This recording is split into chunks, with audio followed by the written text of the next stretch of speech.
Welcome to వేదిక TV. SC వర్గీకరణ అనేది చాలా తీరని సమస్య. అంటే గత కొద్ది సంవత్సరాలుగా మందకృష్ణ గారు మాదిక్ గారు ఏదైతే పోరాడుతున్నా ఆ ఎస్సీ వర్గీకరణ అనేది ఇప్పటికీ ఒక దరికి వస్తుందని చెప్పేసి అయితే చెప్పడం జరుగుతుంది. దానికి ప్రతిపక్షంగా ఉన్న ఎస్సీ వర్గీకరణ వ్యతిరేకించే వాళ్ళు కూడా ఉన్నారు. ప్రస్తుతం మనతో తెలంగాణ ఉద్యమకారుడు ఉస్మానియా విద్యార్థి అయిన దరువు ఎల్లన్న గారు ఉన్నారు. అన్న, ఎస్సీ వర్గీకరణ మీద పలు చర్చలు జరుగుతున్నాయి. అది ఇప్పుడు ఎంతవరకు వెళ్ళిపోతుంది? ఇది చర్చలన్నీ అనుకూలమే జరుగుతున్నాయి కాబట్టి సంతోషం. మిగతా సామాజిక వర్గాలు కూడా వర్గీకరణకు మద్దతు తెలియజేస్తూ సభలు సమావేశాలు పెడతా ఉన్నారు. ఇంతకంటే సంతోషం మరొకటి ఉండదు. ఎందుకంటే ఒక సమాజంలో ఒక కులానికి గాయమైనప్పుడు మిగతా కులాలన్నీ అండగా నిలబడడం ఇది కాకి బలగంలాగా అనిపిస్తున్నది. ఈ కాకి బలగం మాదిగ సామాజిక వర్గానికి వర్గీకరణ జరగకపోవడం ద్వారా అన్యాయం జరుగుతుంది. కాబట్టి సుదీర్ఘ 30 సంవత్సరాల ఉద్యమ పోరాటం ఉంది కాబట్టి ఈ పోరాటం న్యాయమైంది, ప్రజాస్వామికబద్ధమైంది కాబట్టి మిగతా సమాజం అంతా కూడా మద్దతు తెలియజేస్తూ ఉన్నది. కాబట్టి ఆ మిగతా సామాజిక వర్గాలందరికీ కూడా నేను హృదయపూర్వకంగా ధన్యవాదాలు తెలియజేస్తూ ఉన్నా. అంటే ఎస్సీ వర్గీకరణకు సంబంధించి సోదరులు అడ్డుపడుతున్నారనే వార్తలు కూడా వినిపిస్తున్నాయి కదా. ఇప్పుడు ఒక ఇంట్లో అన్నదమ్ములు ఏర్పడే టైంలో పంచాయతీ పెట్టుకుంటుంటారు. పంచాయతీ పెట్టుకుంటే వాళ్ళ ఇద్దరి మధ్యన సమస్య పరిష్కారం కాకపోతే ఓ 4 పెద్ద మనుషులు వచ్చి చెప్తారు. ఇలా ఈ సమాజం సుప్రీంకోర్టు ఒక పెద్ద మనిషి లాంటిది, ఈ ప్రభుత్వం ఒక పెద్ద మనిషి లాంటిది, మిగతా సమాజం పెద్ద మనిషి లాంటి వాళ్ళు, వీళ్ళందరూ చెప్తున్నారు కదా వర్గీకరణ జరగాలని.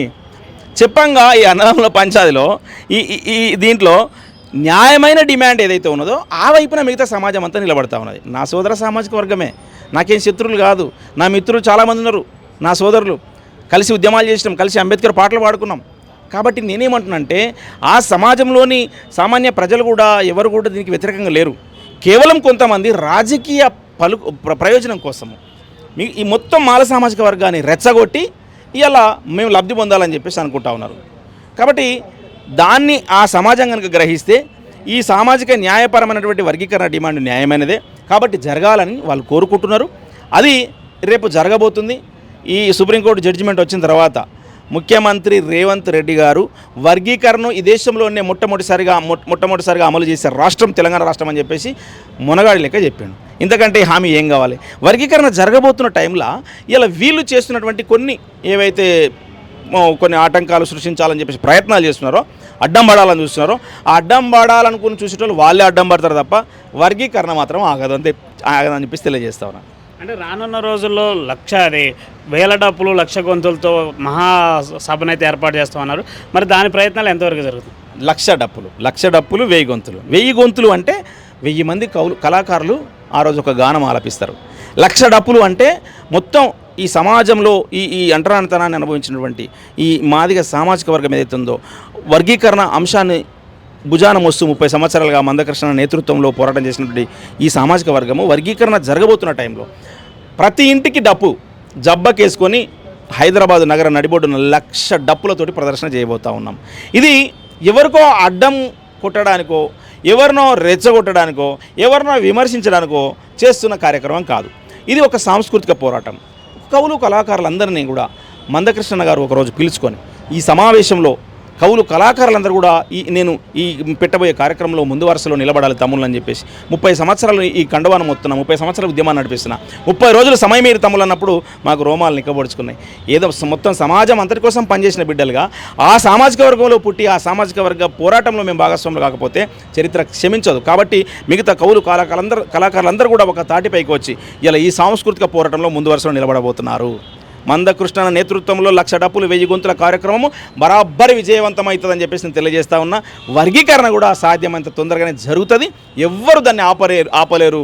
వాళ్ళ తాతలు దిగచ్చినా కూడా ఆపలేరు అని చెప్పేసి తెలియజేస్తాను. వర్గీకరణకు సంబంధించి దీనికి ఎవరైతే అడ్డుపడతారో ఈ సభ కూడా వాళ్ళకి చావు డప్పులా వినపడుతుందని చెప్పేసి మందకృష్ణ గారు కూడా అనడం జరిగింది. మరి దీనిపైన సోదర భావంతో ఉండేవాళ్ళు ఏమంటున్నారు వాళ్ళు? మరి ఇప్పుడు నేను ఏమన్నా అంటే మందకృష్ణ అన్న వయసులో ఆ సామాజిక వర్గాలను కొంతమంది అక్కడక్కడ యూట్యూబ్లలో చూస్తే కొంచెం బాధ అనిపిస్తుంది. అంటే మా సోదర సామాజిక వర్గమే కానీ ఇష్టం వచ్చినట్టుగా మాట్లాడి ఏది నోటికొస్తే అది మాట్లాడి ఒక వయసు అది ఇది ఏం తేడాలు లేకుండా కనీసం గౌరవం ఇవ్వాలి కదా. ఆయన అనుభవంలోని వయసు కాదు. అట్లాంటిది బచ్చగాళ్ళు నిన్న మొన్నటి బచ్చగాళ్ళు వచ్చి కృష్ణన్న పట్టుకొని తిడతారా? మీ వయసు ఎంత, మీ మదెంత? వాళ్ళు కావలసుకొని రెచ్చగొట్టాలని చూస్తున్నారు. మీరు ఎంత రెచ్చగొట్టాలని చూసినా మేము రెచ్చిపోయే పరిస్థితులు లేము. ఇది ఏంటంటే ఒక ప్రజాస్వామికమైన డిమాండ్. మేము ఎవరికి అన్యాయం చేయట్లేదు. రాజ్యాంగబద్ధంగా డాక్టర్ బాబాసాహెబ్ అంబేద్కర్ రాజ్యాంగ రచన చేసేటప్పుడే ఆలోచించి ఇలా రాజ్యాంగంలో పొందుపరచడం జరిగింది. అది జనాభా దామాషా ప్రకారం రిజర్వేషన్ పంచుకోవాలని. కాబట్టి మీకెందుకు అంత అక్కసు? కొంతమందికి, అందరికి కాదు. నేను అది మాల సామాజిక వర్గంలో చాలామంది నా మిత్రులు ఉన్నారు. అంటే అధికారం కోసం చూసేవాళ్ళు అంటారా?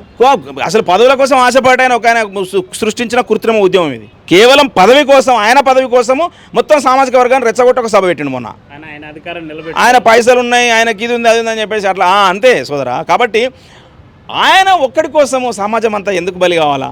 సమాజం అంతా ఎందుకు రోడ్ల మీకు రావాలా? దయచేసి నా మాల సామాజిక వర్గ సోదరులారా ఆలోచించండి. ఒక్కడి రాజకీయ ప్రయోజనాలు కావన్నా, వర్గీకరణ జరిగిన తర్వాత మనం కలిసి ఉద్యమాలు నిర్వహించి కలిసి మనం పంచుకొని సౌఖ్యంగా ఉండే రోజులు డాక్టర్ బాబాసాహెబ్ అంబేద్కర్ ఆశించిన రాజ్యాధికారం దిశగా మనం పయనిద్దామా? ఒకసారి ఆలోచించండి. వాళ్ళు ఒక్క నాయకునన్న అదే సామాజిక వర్గంలో ఏ నాయకుడికి సపోర్ట్ చేసిన ఆయన? నేను మిగతా సామాజిక వర్గాన్ని అంటలే. ఇప్పుడు ఆ మీటింగ్ పెట్టిన ఆయన అదే నా సోదర సామాజిక వర్గంలో ఏ నాయకునికి నువ్వు సపోర్ట్ చేసి ఎంతమంది నాయకులను తయారు చేసినావు? నువ్వు ఆ సామాజిక వర్గం పక్షాన ఎప్పుడు నిలబడ్డావని? నువ్వు ఎప్పుడు గుర్తొచ్చింది నీకు ఆ సామాజిక వర్గం? ఎప్పుడు సపోర్ట్ నిలబడకుండా ఇప్పుడు వచ్చి కేవలం మంత్రి పదవి కోసం చేస్తున్న నాటకం ఇదంతా. కాబట్టి ఆ సమాజం అంతా గ్రహించాలని చెప్పేసి తెలియజేస్తా ఉన్నా. మాల సామాజిక వర్గంలో ఉన్నటువంటి ప్రజాస్వామికవాదులకు నేను దండం పెడుతున్నా. ఎందుకంటే వాళ్ళ ప్రజాస్వామికవాదులు, అంబేద్కర్ రైట్, నిజమైన అంబేద్కర్ రైట్ వాళ్ళు. వర్గీకరణ జరగాలి, మనందరం కలిసి ఉండాలని చెప్పేసి అనేవాళ్ళు. అట్లా వాళ్ళకి నేను సల్యూట్ కొడుతున్నా. కొంతమంది ఈ కుట్రలలో మీరు పడొద్దని చెప్పేసి తెలియజేస్తూ, వర్గీకరణ న్యాయమైన డిమాండ్ రేపు జరగబోతున్నది. ఈ జరగబోతున్న టైంలో మా ఆకాంక్షల ప్రకటన, మా ప్రజాస్వామికమైన హక్కుల ప్రకటన ఈ 1,00,000 డప్పుల కార్యక్రమం ద్వారా వినిపించబోతున్నామని చెప్పి తెలియజేస్తా ఉన్నాను. అంటే ఈ వర్గీకరణ సంగతి విషయం అంటే ముందుకెళ్తూనే ఉంది కాబట్టి, మరి గతంలో చూసుకున్నట్టయితే పార్లమెంట్లో అమిత్ షా అంబేద్కర్ గారి పైన వ్యాఖ్యలు చేశారు. మరి ఆ వ్యాఖ్యల పైన ఈ రెండు వర్గాలు ఎందుకు మాట్లాడలేకపోయాయి?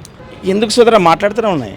ఇప్పుడు అంబేద్కర్ గారి గురించి అమిత్ షా గారు మాట్లాడినప్పుడు చాలామంది విమర్శించారు. అంబేద్కర్ గారి గురించి అట్లా మాట్లాడద్దు.